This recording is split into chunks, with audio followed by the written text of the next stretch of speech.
আসসালামু আলাইকুম প্রিয় দর্শক, অন্য মঞ্চের আলাপচারিতায় আপনাদের সকলকে আমন্ত্রণ জানাচ্ছি। প্রিয় বন্ধুরা, প্রীতি, সালাম এবং শুভেচ্ছা নেবেন। আমাদের প্রধান বিচারপতি বেসিক্যালি সাউথ আফ্রিকায় ছিলেন।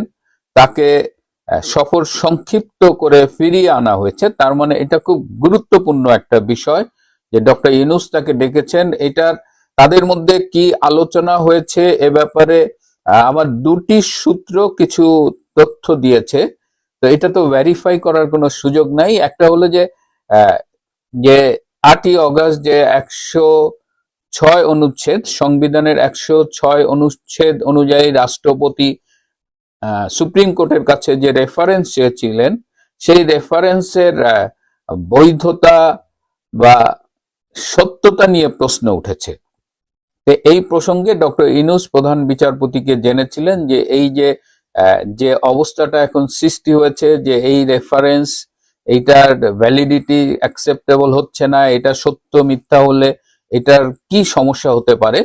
তো সেই বিষয়ে তিনি প্রধানত আলাপ করেছেন। তবে আমি একটু 106 ধারাটা একটু আপনাদের পড়ে শোনাতে চাই, যে গণপ্রজাতন্ত্রী বাংলাদেশ সংবিধানের 6ষ্ঠ ভাগের প্রথম পরিচ্ছেদের 106 ধারা, যদি কোনো সময়ে রাষ্ট্রপতির নিকট প্রতীয়মান হয় যে আইনের এইরূপ কোন প্রশ্ন উত্থাপিত হইয়াছে বা উত্থাপনের সম্ভাবনা দেখা দিয়াছে, যাহা এমন ধরনের ও এমন জনগুরুত্ব সম্পন্ন যে সেই সম্পর্কে সুপ্রিম কোর্টের মতামত গ্রহণ করা প্রয়োজন, তাহা হইলে তিনি প্রশ্নটি আপিল বিভাগের বিবেচনার জন্য প্রেরণ করিতে পারিবেন এবং উক্ত বিভাগ স্বীয় বিবেচনায় উপযুক্ত শুনানির পর প্রশ্নটি সম্পর্কে রাষ্ট্রপতিকে স্বীয় মতামত জ্ঞাপন করিতে পারিবেন। সো এখানে রাষ্ট্রপতি মনে করবেন, সেটি আপিল বিভাগে পাঠাবেন, আপিল বিভাগ আবার স্বীয় বিবেচনায় উপযুক্ত শুনানি করবেন, তারপর রাষ্ট্রপতিকে স্বীয় মতামত দেবেন। তো এখন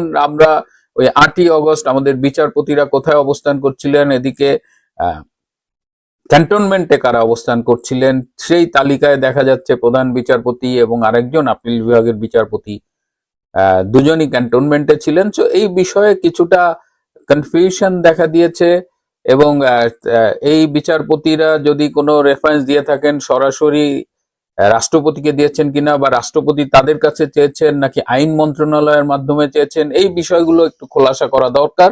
তো এই অবস্থায় ডক্টর ইউনূস প্রধান বিচারপতিকে তার বাসভবনে ডেকেছিলেন এবং এই যে সুপ্রিম কোর্ট যে রেফারেন্সটা দিয়েছিলেন, সেই রেফারেন্সে কিন্তু সুপ্রিম কোর্ট স্পষ্ট বলেছিল যে জরুরি প্রয়োজনে রাষ্ট্রের নির্বাহী কার্য পরিচালনার নিমিত্তে এই অন্তর্বর্তীকালীন সরকার দায়িত্ব পালন করবেন। মানে যেহেতু সংবিধানে অন্তর্বর্তীকালীন সরকার বলে কিছু নেই, সুতরাং তাদের টার্মস অফ রেফারেন্সটা ঠিক করে দিয়েছিল যে তারা কি কাজ করবে। কিন্তু দেখা গেছে যে ডক্টর ইউনূস সংস্কার করার কথা বলছেন, বিচারের কথা বলছেন, নির্বাচনের কথা বলছেন, কিন্তু যে রেফারেন্স এর ভিত্তিতে তারা কাজ করছে সেখানে শুধু রুটিন ওয়ার্ক করার কথা বলা হয়েছে এবং জরুরি প্রয়োজনে।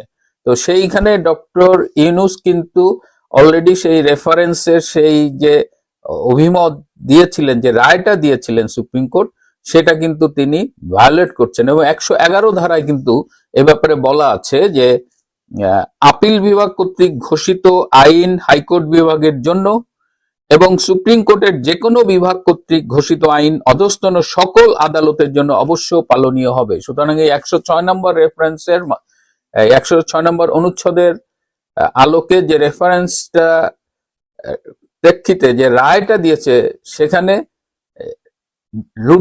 ডেইলি রুটিন ওয়ার্ক করার জন্য ডক্টর ইউনূসকে বলা হয়েছে, কিন্তু ডক্টর ইউনূস সেটা ভায়োলেট করেছে। সুতরাং তিনি সংবিধানের এই অনুচ্ছেদ ভায়োলেট করেছেন, যেটা একটি অপরাধ। এটি প্রধান বিচারপতি তাকে স্মরণ করিয়ে দিয়েছেন এবং এই যে করিডোর দিচ্ছেন, বন্দর দিচ্ছেন, এইগুলো সব তার এখতিয়ার বহির্ভূত, and he cannot do this. তো এইগুলো নিয়েই মূলত কথা হয়েছে। এছাড়া আরো কিছু কথা হয়েছে যে ডক্টর ইউনূস জানতে চেয়েছেন যে তার কাজের মেয়াদ কতদিন। তো প্রধান বিচারপতি বলেছে তার মেয়াদ সুনির্দিষ্ট করে দেওয়া নেই, কিন্তু যেহেতু তার মূল কাজ একটি নির্বাচন আয়োজন করা, সুতরাং তিনি যদি বিলম্ব করেন তাহলে সেই বিলম্বটি অবশ্যই জাস্টিফাইড হতে হবে।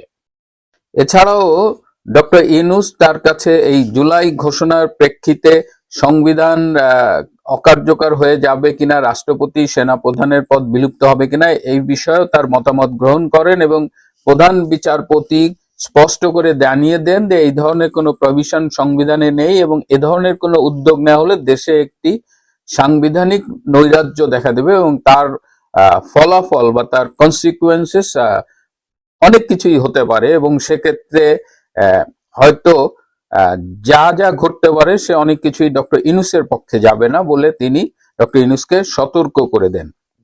আমরা এই খবরটি পেয়েছি যে ডক্টর ইউনূসের সাথে প্রধান বিচারপতি দেখা করেছেন, কিন্তু যে খবরটি অধিকাংশ মিডিয়ায় আমি দেখিনি যে গতকাল 6টায় ডক্টর ইউনূসের সাথে দেখা করার পরে গতকাল রাত 9টায় প্রধান বিচারপতি মাননীয় রাষ্ট্রপতি শাহাবুদ্দিন আহমেদ চুপ্পুর সাথে দেখা করেছেন। প্রধান বিচারপতি যখন ডক্টর ইউনূসের সাথে দেখা করেন তখন তার সাথে আইন উপদেষ্টা ডক্টর আসিফ নজরুল ছিলেন, কিন্তু রাষ্ট্রপতির সাথে যখন দেখা করেন তখন সেখানে আসিফ নজরুল ছিল না এবং আমাকে সূত্র জানিয়েছে রাষ্ট্রপতির অফিস থেকে স্পষ্ট জানিয়ে দেওয়া হয়েছে যেন এই meeting a doctor Asif Nazrul না আসে। রাষ্ট্রপতির সাথে প্রধান বিচারপতির আলোচনা আমি অনেক বিস্তারিত এখনো জানতে পারিনি, কিন্তু এই যে 106 অনুচ্ছেদের আলোকে যে প্রদত্ত রেফারেন্স, সেই রেফারেন্স নিয়ে যে উদ্ভূত সংশয়, এর সততা নিয়ে কথা উঠছে, এই বিষয়ে তারা আলাপ করেছেন এবং আরো কিছু সাংবিধানিক প্রভিশন নিয়ে আলাপ করেছেন। ডক্টর ইউনূস কিন্তু জানতে চেয়েছিলেন যে তিনি যদি চলে যান তাহলে কি হবে, তিনি যদি হঠাৎ করে চলে যান। তো প্রধান বিচারপতি বলেছেন যে if you wants to go or leave he can, সেক্ষেত্রে এই তারা একটা পথ খুঁজে বের করতে পারবে সংবিধানের আলোকে, সুতরাং তার চলে যাওয়ার ব্যাপারে কোনো বাধা নেই। কিন্তু রাষ্ট্রপতির সাথে তার আলোচনা বেসিক্যালি ওই 106 রেফারেন্স 8ই অগস্ট ওইটার ঘটনা এবং ওইখানে রাষ্ট্রপতি যে স্টেপগুলো নিয়েছিল ওইগুলো কি লিগাল ছিল কিনা, লিগাল স্টেপস ফলো করা হয়েছিল কিনা, এবং এখন যদি কোনো কারণে প্রমাণিত হয় যে ওইগুলো লিগাল স্টেপস গুলো ঠিকমতো ফলো করা হয়নি বা ওইটা লিগাল জাস্টিফিকেশন, এথিক্যাল জাস্টিফিকেশন এসব নিয়ে প্রশ্ন করা হয় এবং তাতে যদি দেখা যায় যে এই রেফারেন্সের আলোকে প্রদত্ত রায় এর প্রক্রিয়াগত জটিলতা আছে, সেই ক্ষেত্রে কি হবে, সেই ক্ষেত্রে রাষ্ট্রপতির ভূমিকা কি হবে এবং বর্তমান দেশে যে নৈরাজ্য চলছে সেই নৈরাজ্যে কি হতে পারে, জুলাইয়ের সাংবিধানিক মানে বিপ্লবী সরকার ঘোষণা, জুলাই ঘোষণা বলে যে সাংবিধানিক একটা সংকটের আওয়াজ তোলা হচ্ছে, সেক্ষেত্রে কি ভূমিকা রাখতে পারে, এই সব নিয়ে বিস্তারিত আলাপ করা হয়। প্রিয় বন্ধুরা, এইগুলো আমার দুটো সূত্র থেকে পাওয়া, আমি ভেরিফাই করতে পারিনি কারণ ভেরিফাই করার সুযোগ নেই, কিন্তু আমার কাছে